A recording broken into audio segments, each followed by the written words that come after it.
জালসার committee বৃন্দ, সামনে বসে থাকা দিনী ভাই ও বন্ধু ও আব্বাজিগণ, পর্দার অন্তরালে বসে থাকা মা ও বোনেরা, আজ বাৎসরিক জালসা মসজিদের উন্নতি কল্পে আপনাদের সামনে একটি কোরআনের আয়াত ও হাদিস পরিবেশন করেছি। অত্র কোরআনের আয়াত ও হাদিসকে সামনে রেখে সালাত সম্পর্কে অতীব সংক্ষিপ্ত তথ্যবহল বিবরণ দেওয়ার প্রচেষ্টা করব ইনশাআল্লাহ। ওমা তৌফিকি ইল্লা বিল্লাহ। সর্বপ্রথম আমরা জানব আহমিয়াতুস সালাত, সালাতের গুরুত্ব সম্পর্কে। কালেমায়ে শাহাদাত পাঠ করার পর ইসলামে সালাতের স্থান। সহিহ বুখারী প্রথম খণ্ডের 8 নম্বর হাদিস। 7 বছর বয়স থেকে সালাত আদায়ের অভ্যাস করতে হয়। সুনানে আবু দাউদ প্রথম নম্বর খণ্ডের 495 নম্বর হাদিস। পবিত্র কোরআনে সর্বাধিকবার যে বিষয়ে আলোচনা করা হয়েছে তা হলো সালাত। সালাত এমনই গুরুত্বপূর্ণ ইবাদত যা মিরাজের রাত্রিতে ফরজ করা হয়েছে। সূরা ইসরা 17 নম্বর সূরা আয়াত নম্বর 1, তাফসীর ইবনে কাসির। সালাত মুমিন ও কাফেরের মধ্যে পার্থক্য করে। সহিহ মুসলিম প্রথম নম্বর খণ্ডের 61 নম্বর পৃষ্ঠা, সুনান ইবনে মাজাহ প্রথম নম্বর খণ্ডের 75 নম্বর পৃষ্ঠা। ইসলামের মধ্যে সর্বপ্রথম যে রশি ছিন্ন হবে তা হলো তার শাসন ব্যবস্থা, সর্বশেষ যে রশি ছিন্ন হবে তা হলো সালাত। সহিহুল জামিউস সগীর 5075 নম্বর হাদিস। রাসূল সাল্লাল্লাহু আলাইহি ওয়াসাল্লাম যখন অসুস্থ হয়ে যেতেন, টেনশনে ভুগতেন, তিনি নামাজে দাঁড়িয়ে যেতেন। সুনানে আবু দাউদ 1319 নম্বর হাদিস। প্রিয় শ্রোতা মণ্ডলী, সালাত হলো মুমিন ব্যক্তির আন্তরিক প্রশান্তি। সূরা রা'দ 13 নম্বর সূরা আয়াত নম্বর 28, সূরা তাওবা 9 নম্বর সূরা আয়াত নম্বর 103।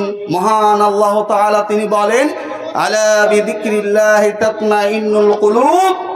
মানুষেরা তোমরা শোনো, আন্তরিক প্রশান্তি রয়েছে আল্লাহ তাআলার জিক্রে, অর্থাৎ নামাজে রয়েছে মুমিন ব্যক্তিত্বের জন্য আন্তরিক প্রশান্তি। সালাত মানে হলো দোয়া। সুনানে আবু দাউদের 2459 নম্বর হাদিসে আল্লাহ নবী সাল্লাল্লাহু আলাইহি ওয়াসাল্লাম বলেছেন, যদি তুমি রোজাদার থাকো ফালিয়ুসাল্লি আলাইহি, তার উপরে নামাজ পড়ে দাও, মানে দোয়া করে দাও। পবিত্র কোরআনে আল্লাহ তাআলা বলেছেন, সূরা বাকারা সূরা নম্বর 2 আয়াত নম্বর 45, 2 নম্বর সূরা আয়াত নম্বর 153, সালাত মানে হলো দোয়া, সালাত মানে মুনাজাত। সালাত মানে মুনাজাত। সহিহ বুখারী প্রথম নম্বর খণ্ডের 405 নম্বর হাদিস। প্রিয় শ্রোতা মণ্ডলী, কিয়ামতের দিন সর্বপ্রথম সালাত সম্পর্কে বান্দাকে জিজ্ঞাসা করা হবে। সুনানে আবু দাউদ 864 নম্বর হাদিস। জাহান্নামী ব্যক্তিদের লক্ষণ এই যে তারা সালাত বিনষ্ট করে, কুপ্রবৃত্তির অনুসরণ করে। আল্লাহ তাআলা এই কথা বলেছেন সূরা মারিয়াম 19 নম্বর সূরা আয়াত নম্বর 59, সূরা মুদ্দাসসির সূরা নম্বর 74 আয়াত নম্বর 42 থেকে 48। প্রিয় শ্রোতা মণ্ডলী, রাসূল সাল্লাল্লাহু আলাইহি ওয়াসাল্লাম মৃত্যুকালে সর্বশেষ যে ওসিয়ত করেছিলেন তা হলো নারী জাতি সম্পর্কে আর সালাত সম্পর্কে। সুনান ইবনে মাজাহ 2698 নম্বর হাদিস। রাসূল সাল্লাল্লাহু আলাইহি ওয়াসাল্লাম তিনি বলেছেন, সালাত এমনই এক ইবাদত যার উপরে ডিপেন্ড করে সকল প্রকারের ইবাদত। মান রুদ্দাত আলাইহি সালাতুহু রুদ্দা সাইরু আমালিহি। নামাজ বাদ হলে কোন ইবাদত তার কাজে লাগবে না।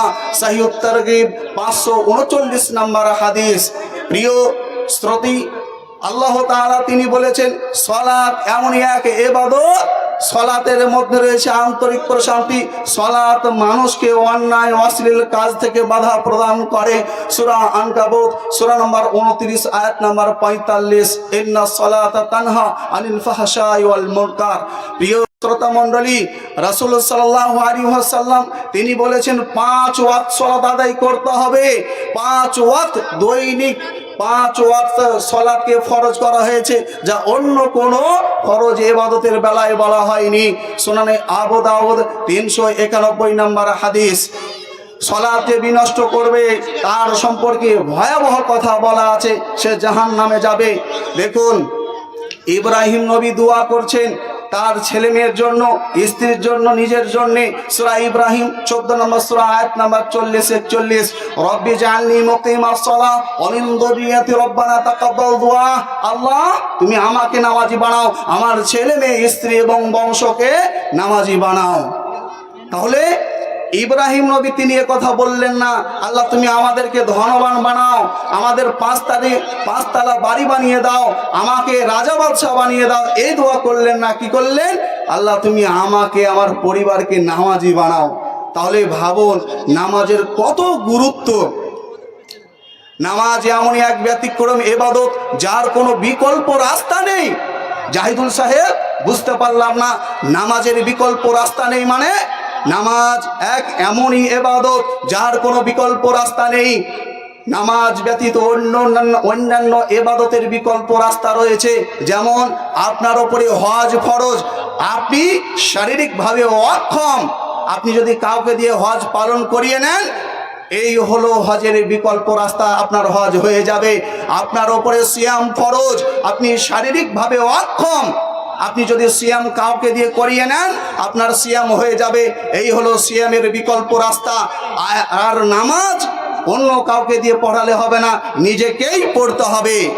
প্রিয় শ্রোতা মণ্ডলী, এতক্ষণ আমরা জানলাম সালাতের গুরুত্ব সম্পর্কে, এবার আমরা জানবো নফল সালাতের ফজিলত সম্পর্কে।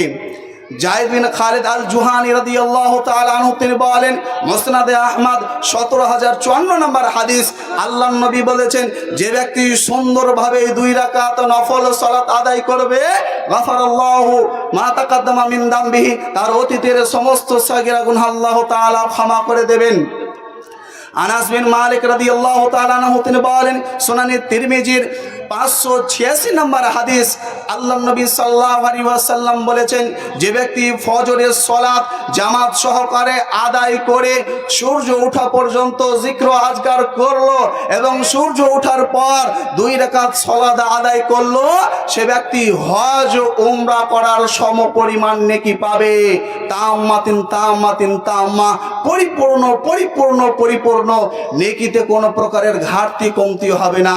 প্রিয় শ্রোতা মণ্ডলী, আবু মুসা আশআরী রাদিয়াল্লাহু তাআলা আনহু তিনি বলেন, আস-সিলসিলাতুস সহিহার 559 নম্বর হাদিস, রাসূলুল্লাহ সাল্লাল্লাহু আলাইহি ওয়াসাল্লাম তিনি বলেছেন যে ব্যক্তি জোহরের পূর্বে 4 এবং চাস্তের 4 রাকাত, এই টোটাল 8 রাকাত সালাত আদায় করবে, বুনিয়া লাহু বাইতুন ফিল জান্নাহ, জান্নাতে তার একটি ঘর নির্মাণ করা হবে। আবু সালেহ রাদিয়াল্লাহু তাআলা আনহু তিনি বলেন, আস-সিলসিলাতুস সহিহার 535 নম্বর হাদিস, যে ব্যক্তি জোহরের পূর্বে 4 রাকাত সালাত আদায় করবে, ইয়াদিলনা বিসালাতিস সাহার, সারা রাত তাহাজ্জুদ পড়ে যতটা নেকি হবে অতটাই সওয়াব পাওয়া যাবে। উম্মে হাবিবা রাদিয়াল্লাহু তাআলা আনহা তিনি বলেন, সুনানে নাসাই এবং সুনানে তিরমিজির 1114 নম্বর হাদিস, যে ব্যক্তি জোহরের পূর্বে 4 রাকাত সুন্নাত আদায় করবে এবং পরে 4 রাকাত সুন্নাত আদায় করবে, তার জন্য জাহান্নামী হারাম, হারামাল্লাহু আলান নার, তার জন্য আল্লাহ তাআলা জাহান্নামী হারাম করে দিয়েছেন। প্রিয় শ্রোতা, মহানবী সাল্লাল্লাহু আলাইহি ওয়াসাল্লাম তিনি বলেন, সুনানে আবু দাউদ 1250 নম্বর হাদিস, যে ব্যক্তি জোহরের পূর্বে 4 রাকাত, এক কথায় দিন ও রাতে 12 রাকাত সুন্নাত নামাজ আদায় করবে, বুনিয়া লাহু বাইতুন ফিল জান্নাহ, জান্নাতে তার জন্য একটি ঘর নির্মাণ করা হবে। আবু উমামা রাদিয়াল্লাহু তাআলা আনহু তিনি বলেন, তোমরা তাহাজ্জুদ নামাজ আদায় করো, আলাইকুম বিকিয়ামিল লাইল, তোমরা তাহাজ্জুদ নামাজ আদায় করো, তাহলে কি হবে? আল্লাহ তাআলার তোমরা নিকটবর্তী বান্দা হয়ে যাবে, আল্লাহ তাআলা তোমাদের গুনাহ খাতা ক্ষমা করবেন, আল্লাহ তাআলা তোমাদেরকে পাপ থেকে বেঁচে থাকার তৌফিক দান করবেন। দলিল সুনানে তিরমিজি 3549 নম্বর হাদিস, সহিহ বুখারী 1 নম্বর খণ্ডের 38 নম্বর হাদিস, ইবনে হিব্বান 509 নম্বর হাদিসে এই কথাগুলি বলা রয়েছে। ওমর রাদিয়াল্লাহু তাআলা আনহু তিনি বলেন, সুনানে তিরমিজির 430 নম্বর হাদিস, রাসূল সাল্লাল্লাহু আলাইহি ওয়াসাল্লাম বলেছেন, যে ব্যক্তি আসরের পূর্বে 4 রাকাত সুন্নাত আদায় করবে, রাহিমাল্লাহ, আল্লাহ তার উপরে দয়া করবে। আল্লাহ যার উপরে দয়া করবেন সে ব্যক্তি জাহান্নামে যাবে? 100% সে ব্যক্তি জান্নাতে যাবেই যাবে।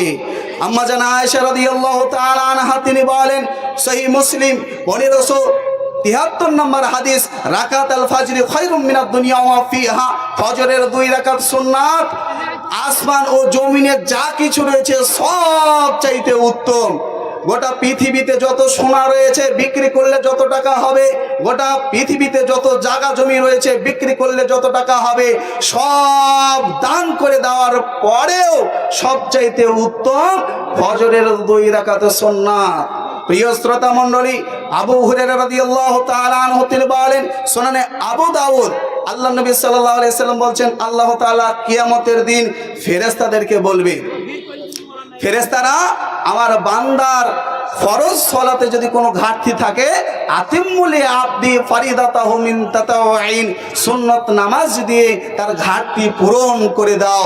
সুনানে আবু দাউদের 864 নম্বর হাদিস।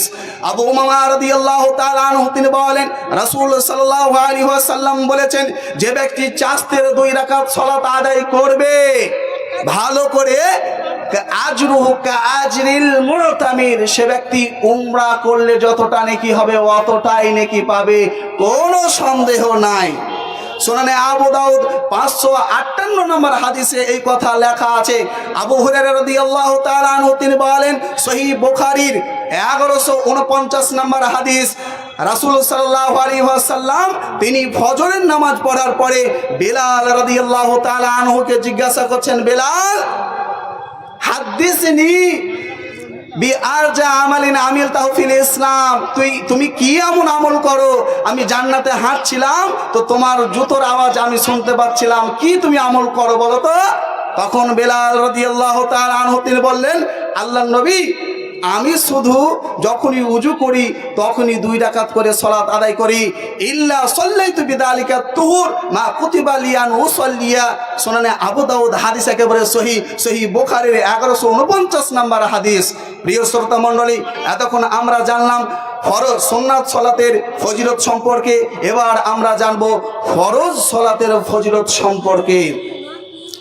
একটা কথা মাঝে আমি বলি, শুনুন। এই যুবক, এই আপনাকেই বলছি, মুরব্বী সাহেব আপনি গল্প করবেন না, একটু আমার দিকে তাকান, একটু আমার দিকে তাকান, কারোর সাথে কথা বলবেন না, গুরুত্বপূর্ণ আলোচনা চলছে। যুবক আপনাকেই বলছি, একটু থামেন, দয়া করে একটু থামেন, এখানে কোরআন হাদিসের আলোচনা চলছে। তো সুন্নাত মানে আমাদেরকে জানতে হবে, ইউসাবু ফাইলুহু ওয়া লা ইউআকাবু তারিকুহু, পালন করলে নেকি, না পালন করলে কোনো গুনাহ নাই। তার মানে এটা ভেবে নিয়েন না যে সুন্নাতের কোনো গুরুত্ব নাই। সুন্নাতের গুরুত্ব অতটাই রয়েছে যতটা ভাতের সাথে তরকারির গুরুত্ব রয়েছে। ভাতের সাথে তরকারির গুরুত্ব আছে কি নাই, অনুরূপভাবে ফরজের সাথে সুন্নাতের অতটাই গুরুত্ব রয়েছে। এবার আমরা আসি ফরজ সালাতের ফজিলত সম্পর্কে। আবু উমামা রাদিয়াল্লাহু তাআলা আনহু তিনি বলেন, সুনানে আবু দাউদ হাদিস নাম্বার 558, যে ব্যক্তি বাড়ি থেকে উজু করে ফরজ সালাতের উদ্দেশ্যে বের হবে, ফাআজরুহু কাআজরিল হাজ্জিল মুহরিম, যে সেই ব্যক্তি হজ করার সমতুল্য নেকি পাবে, সওয়াব পাবে। আনাস বিন মালিক রাদিয়াল্লাহু তাআলা আনহু তিনি বলেন, সুনানে তিরমিজির 241 নম্বর হাদিস, যে ব্যক্তি 5 ওয়াক্ত সালাত তাকবীরে তাহরিমার সাথে আদায় করে 40 দিন, আল্লাহ তাআলা মুনাফিকের লিস্ট থেকে তার নাম কেটে দেন, জাহান্নামীদের লিস্ট থেকে তার নাম কেটে দেওয়া হয়। সালমান আল ফারিসি রাদিয়াল্লাহু তাআলা আনহু তিনি বলেন, আসিলসিলাতু সহিহার 559 নম্বর হাদিস, রাসূল সাল্লাল্লাহু আলাইহি ওয়াসাল্লাম তিনি বলেছেন, ফরজ সালাতে যে মুসলমান দাঁড়ায়, ওয়া খাতায়াহু মারফাতুন আলা রাসিহি, সকল পাপ তার মাথার উপরে রেখে দেওয়া হয়। কুল্লামা সাজাদা তাহাত্তাত আনহু খাতায়াহু, যতক্ষণ সে রুকু সাজদা করতে থাকে তার পাপ মাপ হতেই থাকে। এরকম ভাবে নামাজ শেষ হতে হতে তার পাপ একেবারে শেষ হয়ে যায়। আব্দুল্লাহ বিন আমর রাদিয়াল্লাহু তাআলা আনহু তিনি বলেন, মুসনাদে আহমদ 6576 নম্বর হাদিস। তার আগে একটি কথা শুনুন, কিয়ামতের দিন পুলিশ রাত পার হওয়ার টাইম, একেবারে সব অন্ধকার হয়ে যাবে। পুলিশ রাতের যে রাস্তা আদুক্কু মিনাশার, চুলের চাইতে বেশি পাতলা হবে। আহাদ্দু মিনাস সিকিন, খুরের চাইতে বেশি ধার হবে। আর একেবারে অন্ধকার হবে, আলো ছাড়া কেউ ওই রাস্তা দিয়ে পার হতে পারবে না। আলো আল্লাহ তাআলা কাকে দেবেন? আল্লাহ তাআলা কাকে দেবেন? এই কথা আব্দুল্লাহ বিন আমর রাদিয়াল্লাহু তাআলা আনহু তিনি বলেছেন, মুসনাদে আহমদ 6576 নম্বর হাদিস, মান হাফাযা আলাইহা কানাত লাহু নূরান, যে ব্যক্তি নামাজের হেফাজত করেছে, দুনিয়াতে 5 ওয়াক্ত সালাত আদায় করেছে, আল্লাহ তাআলা তাকে দেবেন এই নূর, এই আলো, সে পুলিশ রাতে পার হতে পারবে। প্রিয় শ্রোতা মণ্ডলী, উমর বিন রাইবা তিনি বলেন, রাসূলুল্লাহ সাল্লাল্লাহু আলাইহি ওয়াসাল্লাম সুনান নাসাইর 470 নম্বর হাদিসের মধ্যে বলেছেন, যে ব্যক্তি ফজর আর আসরের সালাত আদায় করবে, লাইয়ালি জান্নাত, সে জাহান্নামে যাবে না। আবু মুসা আশআরী রাদিয়াল্লাহু তাআলা আনহু তিনি বলেন, রাসূল সাল্লাল্লাহু আলাইহি ওয়াসাল্লাম সহিহ বুখারীর 574 নম্বর হাদিসের মধ্যে বলেছেন, মান সাল্লাল বারদাইনে দাখালাল জান্নাহ, যে ব্যক্তি ফজর আর আসরের সালাত আদায় করবে, সে জান্নাতে যাবে, এতে কোনো সন্দেহ নাই। ওসমান রাদিয়াল্লাহু তাআলা আনহু তিনি বলেন, সহিহ মুসলিমের 656 নম্বর হাদিস, যে ব্যক্তি ফজরের সালাত আর এশার সালাত জামাত সহকারে আদায় করে, ফাকান্নামা কামাল লাইলা কুল্লাহ, সারা রাত তাহাজ্জুদ পড়লে যতটা নেকি পাবে, অতটাই সওয়াব পাবে যদি ফজর আর এশার সালাত জামাত সহকারে আদায় করে।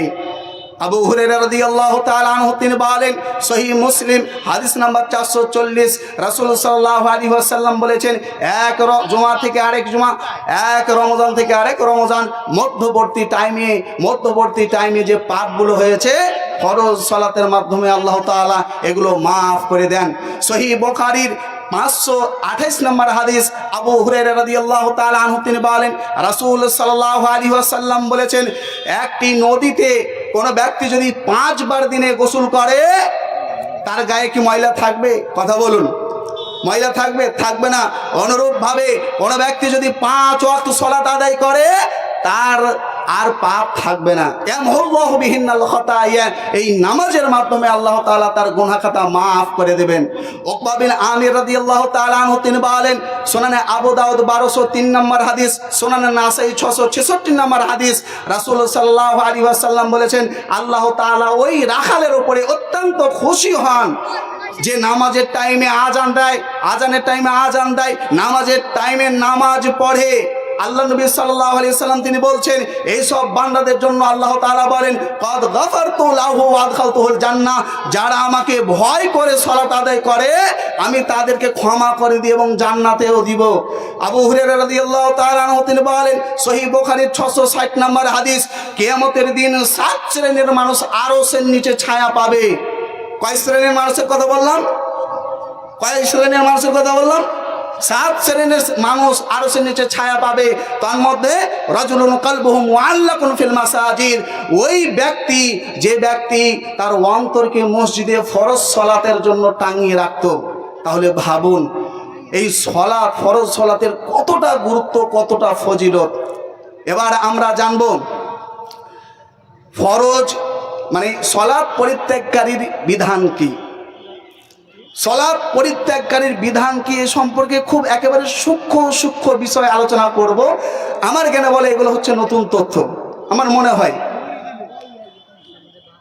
আল্লাহ নবী সাল্লাল্লাহু আলাইহি ওয়াসাল্লাম বলেছেন, সহিহ বুখারী 1 নম্বর খণ্ডের 659 নম্বর হাদিস, মুনাফিকের উপরে ফজর আর এশা সালাত সবচেয়ে ভারী। লাইসা সালাতুন আতকাল আলাল মুনাফিকিন মিনাল ফাজর ওয়াল ইশা, মুনাফিকদের উপরে ফজর আর এশার সালাত সবচেয়ে ভারী।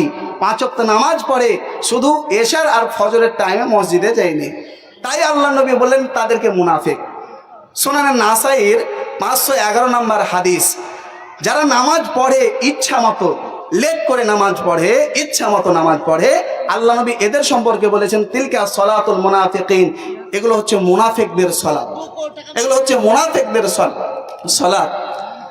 সহি সুনানে আবু দাউদের 679 নম্বর হাদিসে আল্লাহ নবী বলছেন, এক শ্রেণীর মানুষ নামাজ পড়েও জাহান্নামে যাবে। তারা কারা? যারা ইচ্ছা মতো নামাজ পড়ে আর লেটে নামাজ পড়ে, পিছে নামাজ পড়ে, হাত্তা ইউআখিরুহুমুল্লাহ ফিন্নার, তাদেরকে আল্লাহ তাআলা জাহান্নামে দিবেন।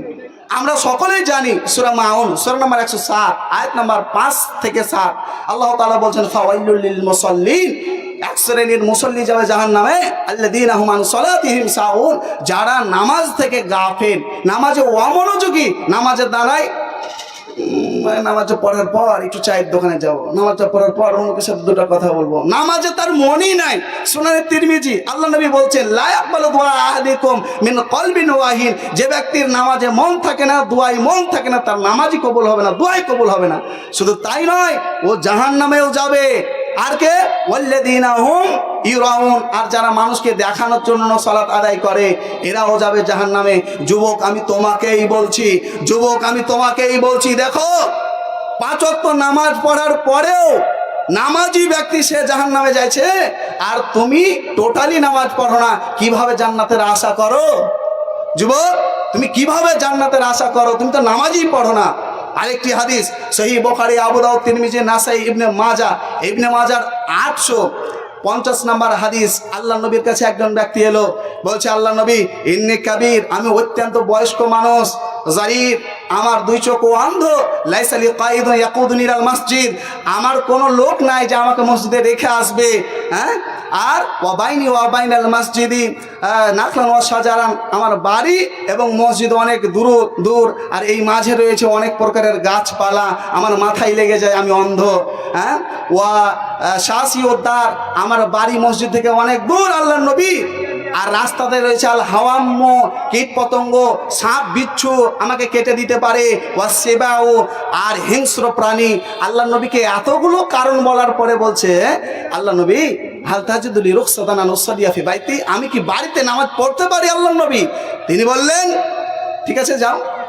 ফালাম্মা ওয়াল্লা, যখন সে ফিরে যাচ্ছে, আল্লাহ নবী ডাকলেন তৎক্ষণাৎ, এই শোনো শোনো, হাল তাসমাউ নিদা, তুমি কি আজান শুনতে পাও?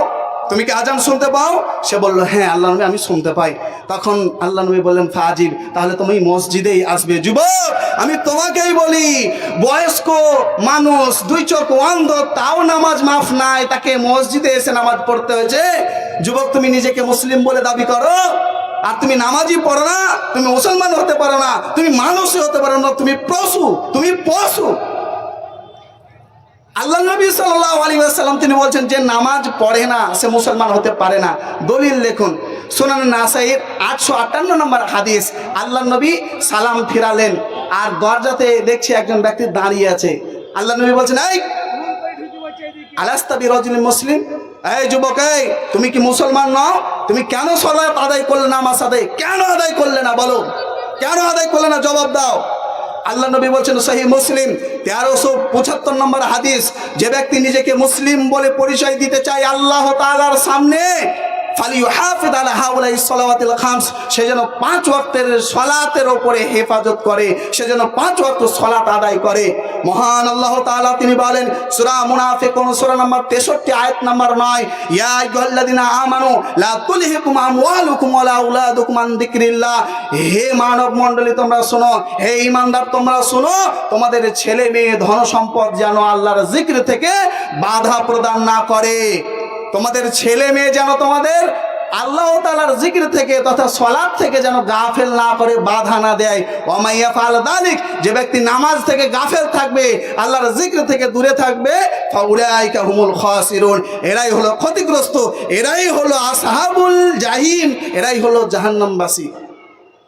প্রিয় শ্রোতা মণ্ডলী, আল্লাহ নবী বলেছেন, সুনান ইবনে মাজাহ 1 নম্বর খণ্ডের 75 নম্বর পৃষ্ঠা, ফামান তারাকাহা ফাকাদ কাফার, নামাজ ছেড়ে দিলে সে ব্যক্তি কাফের। সহিহ মুসলিম 1 নম্বর খণ্ডের 61 নম্বর পৃষ্ঠা, বাইনাল আবদি ওয়া বাইনা শিরকি ওয়াল কুফরি তারকুস সালাহ, মুসলমান ও কাফের ও মুশরিকের মধ্যে পার্থক্য হচ্ছে নামাজ ছেড়ে দেওয়া। নামাজ ছেড়ে দিলে সে আর মুসলমান থাকে না, এটা আমার কথা নয়, সাহাবাদের ইজমা ছিল।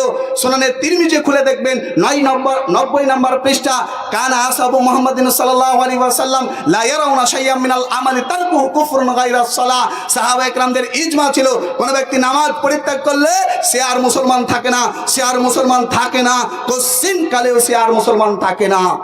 মুসনাদ আহমদ 6576 নম্বর হাদিস, আব্দুল্লাহ বিন আমর রাদিয়াল্লাহু তাআলা আনহু তিনি বলছেন, যে ব্যক্তি নামাজ আদায় করে না, নামাজ কায়েম করে না, কিয়ামতের দিন হারুন, কারুন, হামান আর উবাই বিন খালাফের সাথে জাহান্নামে থাকবে। কার সাথে বললাম? কারুন, ফেরাউন, হামান আর উবাই বিন খালাফের সাথে। এরা জাহান্নামীদের মধ্যে সবচাইতে নিকৃষ্ট এদের সাথে থাকবে বেনামাজি। তাহলে ভাবুন, যে নামাজ পড়ে না সে ব্যক্তি মুসলমান হতে পারে না, সে কাফের। এমনকি আল্লাহ তাআলা বলছেন মুশরিক। সূরা ইউসুফ সূরা নাম্বার 12 আয়াত নাম্বার 106 আল্লাহ তাআলা বলছেন, ওমা ইউমিনু আকতারুহুম বিল্লাহি ইল্লা ওয়া হুম মুশরিকুন, অধিকাংশ মানুষ ঈমান আনা সত্ত্বেও মুশরিক। জাহিদুল বুখারী সাহেব, আয়াতটা বুঝতে পারলাম না, একটু বুঝিয়ে বলুন। অধিকাংশ মানুষ ঈমান আনা সত্ত্বেও কিভাবে মুশরিক হয়? সূরা ফুরকান সূরা নাম্বার 25 আয়াত নাম্বার 45, ওই আয়াতটা ভালোভাবে পড়ুন। আফারাইতা মান ইত্তাখাযা ইলাহাহু হাওয়া, হে নবী আপনি কি ওই ব্যক্তিকে দেখেছেন যে ব্যক্তি তার নাফসকে প্রভু বানিয়ে ফেলেছে? যে ব্যক্তি তার নাফসকে প্রভু বানিয়ে ফেলেছে কে? আল্লাহ বলছেন নামাজ পড়তে হবে, আর তোমার নাফস বলছে না নামাজ পড়তে হবে না। তুমি আল্লাহর কথাকে বাদ দিয়ে, ত্যাগ করে, প্রত্যাখ্যান করে তুমি তোমার নাফসের কথা মানছো, তুমি নাফসকেই প্রভু বানিয়ে ফেললে। প্রিয় শ্রোতা মণ্ডলী, আল্লাহকে বাদ দিয়ে অন্য কারো হুকুম মানাটা কি? এটা হলো শিরিক, এটা হলো শিরিক। আল্লাহর নবী বলছেন, সুনান ইবনে মাজাহ 1080 নম্বর হাদিস, ফাইদা তারাকাহা ফাকাদ আশরাক, নামাজ ছেড়ে দিলে সে ব্যক্তি মুশরিক। কোন মায়ের লাল এই ফতোয়া উল্টাতে পারবে না। পবিত্র কোরআনে আল্লাহ তাআলা বলেছেন, সূরা রুম সূরা নাম্বার 30 আয়াত নাম্বার 31, আল্লাহ তাআলা বলেছেন, আকিমুস সালাতা ওয়া লা তাকুনু মিনাল মুশরিকিন, তোমরা নামাজ কায়েম করো, মুশরিক হয়ে যেও না। এই আয়াতকে উল্লেখ করে আল্লামা ইবনে উসাইমিন এবং ইবনে বাজ রাহমাতুল্লাহ আলাইহি তিনি বলেছেন, যারা টোটালি সালাত কায়েম করে না তারা মুশরিক। আল্লাহ তাআলা এই কথাতে এটাই বলতে চেয়েছেন, এই আয়াতে এই কথাটাই বলতে চেয়েছেন। সূরা আরাফের 176 নম্বর আয়াতে আল্লাহ তাআলা বলছেন, আমি মানুষকে আরো মর্যাদা দিতাম, ওয়ালাকিন্নাহু আকলাদাহু ইলাল আরদ, কিন্তু মানুষ দুনিয়ার মোহে পাগল, ওয়াত্তাবা হাওয়া, আর নিজের নাফসের আনুগত্য করতে লাগলো। মন মতন চলে যারা জাহান্নাম যাবে তারা, মন মতো চলে যারা জাহান্নাম যাবে তারা, নাফসের কুপ্রবৃত্তির যারা অনুসরণ করে জাহান্নামে যাবে। সহিহ বুখারী 6487 নম্বর হাদিস। শুনুন, রাসূল সাল্লাল্লাহু আলাইহি ওয়াসাল্লাম তিনি বলছেন, আল্লাহ তাআলা বলেছেন, যারা নামাজকে নষ্ট করবে তথা নামাজ কায়েম করবে না, কুপ্রবৃত্তির অনুসরণ করবে, অচিরেই ফাসাউফা ইয়ালকাউনা গাইয়া, জাহান্নামের গাইয়া নামক স্থান তারা দেখবে, জাহান্নামে যাবেই যাবে। সূরা মারিয়াম সূরা নাম্বার 19 আয়াত নাম্বার 59, মুদ্দাসির সূরা মুদ্দাসির 74 নম্বর সূরা আয়াত নাম্বার 42 থেকে 48, আল্লাহ তাআলা বলেন, জান্নাতি ব্যক্তিরা জাহান্নামীদেরকে জিজ্ঞাসা করবে, মা সালাকাকুম ফি সাকার, তোমরা জাহান্নামে কেন যাচ্ছ? তারা বলবে না আমরা চুরি করতাম তাই জাহান্নামে যাচ্ছি, জেনা করতাম তাই জাহান্নামে যাচ্ছি, আমরা মানুষের গীবত করতাম, সুদ খেতাম এই জন্য জাহান্নামে যাচ্ছি। এই কথা বলবে না। কি বলবে? আমরা নামাজ কায়েম করতাম না, নামাজ পড়তাম না, এই কথা বলবে, এই কথা বলবে। এই যে আল্লাহ তাআলা বললেন সূরা আরাফের 179 নম্বর আয়াতে, যে যারা চোখ থাকতেও দেখে না, কান থাকতেও শুনে না, মন থাকতেও বোঝে না, এক কথাই দেখে শুনে আর বুঝে কিন্তু মানে না, এরা হচ্ছে চতুষ্পদ জন্তু নেই, বালহুম আদাল, বরঞ্চ তার চাইতে নিকৃষ্ট, উলাইকা হুমুল গাফিলুন, এরা হচ্ছে গাফিল, আন যিকরিল্লাহ আনিস সালাহ, যে আল্লাহর জিকির থেকে, আল্লাহর সালাত থেকে এরা গাফিল। শুনুন, এখানে একটা প্রশ্ন, আল্লাহ কেন বললেন বালহুম আজাল? কুকুর শ্রীগাল শুকুরের চাইতে কেন আল্লাহ তাআলা খারাপ বললেন? এর জবাব চাই হুজুর, এর জবাব দেন। এর জবাব কি হবে? তাহলে ভালো করে শুনুন, ভালো করে শুনুন। আল্লাহ তাআলা কুকুর, শ্রীগাল, শুকুর এদেরকে আল্লাহ তাআলা ইবাদত করার জন্য তৈরি করেননি, তবু এর আল্লাহর ইবাদত করে। সূরা জুমা 62 নম্বর সূরা আয়াত নাম্বার 1। আর আল্লাহ তাআলা মানুষকে শুধু ইবাদত করার জন্য তৈরি করেছেন, সূরা জারিয়াত 51 নম্বর সূরা আয়াত নাম্বার 56। তাও মানুষেরা আল্লাহর ইবাদত করে না। এরা এই কুকুর, শ্রীগাল, শুকুরের চাইতে অধম হয়ে গেল, যার কারণে আল্লাহ তাআলা বলেন বালহুম আদাল। আজকে ইমাম সাহেব বলবে, ইমাম সাহেব কেন বলেন আমি বেনামাজি নামাজ পড়বো না, জানাজা পড়বো না? কারণ বেনামাজিকে আল্লাহ তাআলা বলেছেন কামাথালুহু কামাথালিল কালব ওয়াত্তাবা হাওয়াহু, যারা নিজের কুপ্রবৃত্তির অনুসরণ করে নামাজকে ত্যাগ করে, কামাথালুহু কামাথালিল কালব, এরা হলো কুকুরের ন্যায়। আচ্ছা বলুন তো, কুকুরের কোনোদিন জানাজার নামাজ পড়েছেন? শ্রীগালের শুকুরের পড়েননি, কারণ আল্লাহ তাআলা বলেননি, রাসূল বলেননি। তো যারা বেনামাজি তারা হলো কাফের, আর কাফেরদেরকে আল্লাহ তাআলা কুকুর শ্রীগালের মতো বলেছে। তাহলে আপনারা তাদের কেন জানাজা পড়বেন? নিষেধ করেছেন আল্লাহ তাআলা। এই কথা বলে আমি শেষ করব। সূরা তাওবা 9 নম্বর সূরা আয়াত নম্বর 113 এবং সূরা তাওবার 87 নম্বর আয়াতে আল্লাহ তাআলা বলেছেন ওয়ালা তুসাল্লি আলা আহাদিন মিনহুম মাতা আবাদান ওয়ালা তাকুম আলা কবরিহি ইন্নাহুম কাফারু বিল্লাহি ওয়া রাসূলিহি ওয়া মাতু ওয়া হুম ফাসিকুন। যারা বেনামাজি তারা কাফের, তারা পশু, তাদের জানাজা পড়া যাবে না, তাদের জানাজা পড়া যাবে না। সূরা তাওবার 113 নম্বর আয়াতে আল্লাহ তাআলা বলছেন জানাজা তো দূরের কথা, তাদের দোয়াও করা যাবে না, তাদের কবরের পাশেও দাঁড়ানো যাবে না বেনামাজি। এই কথা ইমাম সাহেব বললে আর ইমাম সাহেবের চাকরি থাকবে না, ইমাম সাহেবের চাকরি বাদ, ইমাম সাহেবের চাকরি বাদ। ওই জন্য আমি বলি দেখেন, অনেক গার্জেন নামাজ পড়ে কিন্তু ছেলে মেয়েকে নামাজের কথা বলে না, এরা দায়ুস, এরা কাপুরুষ, এদের জন্য জান্নাত হারাম। মিশকাত 2 নম্বর খণ্ডের 317 নম্বর পৃষ্ঠা।